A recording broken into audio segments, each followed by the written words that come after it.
Hello friends, welcome to சாப்பிட வாங்க. இன்றைக்கி நம்ம சேனலில் ஒரு ஸ்நாக் ரெசிபி பார்க்க போகிறோம். எக் பொட்டேட்டோ கட்லெட் எப்படி பண்ணுறதுன்னு பார்க்கலாம். வீடியோக்குள்ளே போகிறதுக்கு முன்னாடி மறக்காமல் நம்ம சேனலை சப்ஸ்கிரைப் பண்ணிவிடுங்க. பக்கத்தில் இருக்க பெல் ஐக்கானை கிளிக் பண்ணிக்கோங்க. அதில் ஆல்ங்கிற ஆப்ஷனை செலக்ட் பண்ணிக்கோங்க. இப்போ வாங்க எக் பொட்டேட்டோ கட்லெட் எப்படி பண்ணுறதுன்னு பார்க்கலாம். அதுக்கு முதல்ல 2 பெரிய உருளைக்கிழங்கை வேக வச்சு எடுத்து வச்சுருக்கேன். அதை இந்த மாதிரி ஒரு சின்ன துருவல் வச்சு துருவி எடுத்துக்கலாம். உருளைக்கிழங்கு நல்லா துருவினதுக்கு அப்புறமா 3 முட்டையை வேக வச்சு வச்சிருக்கேன். அதையும் நம்ம உருளைக்கிழங்கு கூடவே சேர்த்து துருவி எடுத்துடலாம். சின்ன கிரேட்டர் யூஸ் பண்ணுங்க. அவ்வளோதான், நல்லா துருவி எடுத்தாச்சு. இப்போ இது கூட மசாலா சேர்க்கலாம். 1/2 spoon pepper powder, 1/2 spoon garam masala, 1/2 spoon chaat masala, 1/2 spoon சீரகத்தூள், அது கூடவே 1/2 ஸ்பூன் மிளகாய் தூளும் சேர்த்துக்கிறேன். இப்போது இந்த கலவை கூடவே நம்ம ஒரு பச்சை மிளகாவை சின்னதாக நறுக்கி வச்சுருக்கேன், அதையும் சேர்த்துக்கிறேன். நம்ம மிளகாய் தூள் சேர்த்துருக்கிறதுனால காரத்துக்கு தகுந்த மாதிரி சேர்த்துக்கோங்க. இப்போது மிளகாய் சேர்த்ததுக்கப்புறமா 3 டீஸ்பூன் ஃப்ரைட் ஆனியன் சேர்க்குறேன். நான் ரெடிமேட் ஃப்ரைட் ஆனியன் யூஸ் பண்ணியிருக்கேன். நீங்கள் வீட்டில் செய்யும்போது ஃப்ரெஷ்ஷாக ஃப்ரை பண்ணி கூட யூஸ் பண்ணிக்கோங்க. அப்படி இல்லைன்னா வெங்காயத்தை பொடியாக நறுக்கி கூட ஆட் பண்ணிக்கலாம். இப்போது தேவையான அளவு உப்பு ஆட் பண்ணிக்கிறேன். உப்பு ஆட் பண்ணதுக்கப்புறமா நல்லா பிசைஞ்சுக்கலாம். தண்ணி எதுவும் சேர்க்க தேவையில்லை. நம்ம சேர்த்துருக்கிற உருளைக்கிழங்கு அப்புறம் முட்டை இதில் இருக்க ஈரப்பதமே போதுமானது.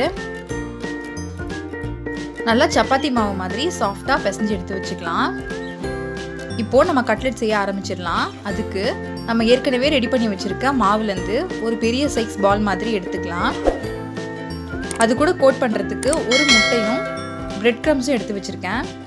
இந்த மாதிரி உள்ளங்கையில் வச்சு தட்டி ரவுண்ட் ஷேப்புக்கு கொண்டு வந்துடுங்க. இப்போது நம்ம ரெடி பண்ணி வச்ச கட்லெட்டை முட்டையில் ஒரு தடவை கோட் பண்ணிவிட்டு அப்படியே பிரெட் க்ரம்ஸில் ஒரு தடவை கோட் பண்ணி எடுத்துக்கலாம்.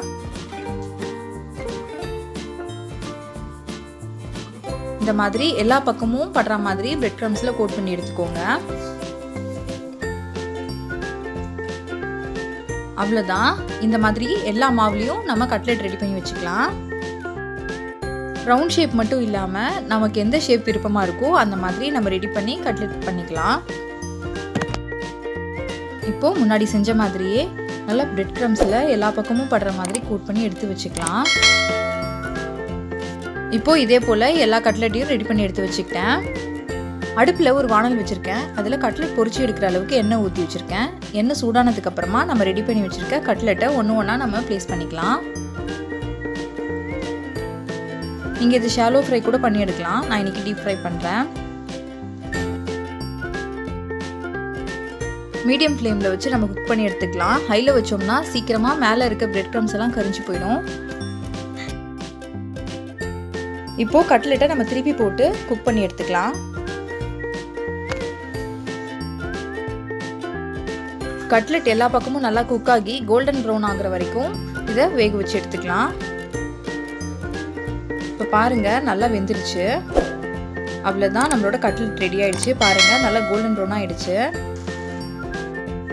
நீங்களும் கண்டிப்பாக இந்த எக் பொட்டேட்டோ கட்லெட்டை வீட்டில் ட்ரை பண்ணி பாருங்கள்.